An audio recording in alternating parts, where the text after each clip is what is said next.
Assalomu alaykum, bizlarni kuzatib turgan podpischilar. Xudo xolasa shunday Zenonning teyini shunday chiroyli etib bellarni tortmali, bellarning teyini shikapli qilib tayyorlab berdik.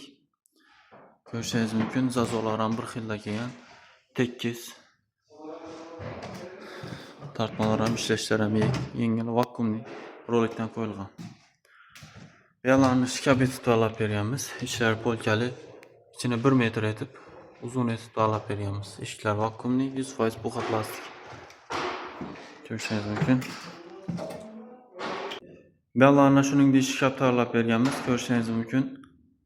Buni ham hammasi 100% buqa plastikdan bo'lgan. Arqalari panera emas, laminatdan qo'yilgan. Ko'rishingiz mumkin. Tortmalar ham vakuumli rolikdan qo'yilgan. Tortishlar ham yengil, ishlashlar ham mo'shni bo'ladi. Quloqlar ham vakuumli yaxshi original quloqlardan qo'yilgan. Keyin bellarni eshikdan kirgan yeri shuningdek dapatolog polka qilib berganmiz. Chiroyli etib, o'rasini yanlarına kiradigan bez zazor qilib. Bu yerda esa eshikdan kirgan yerda katyonlari bor ekan. Buni mebelimiz bilan shuningdek chiroyli etib yopib berdik. Ko'rishingiz mumkin.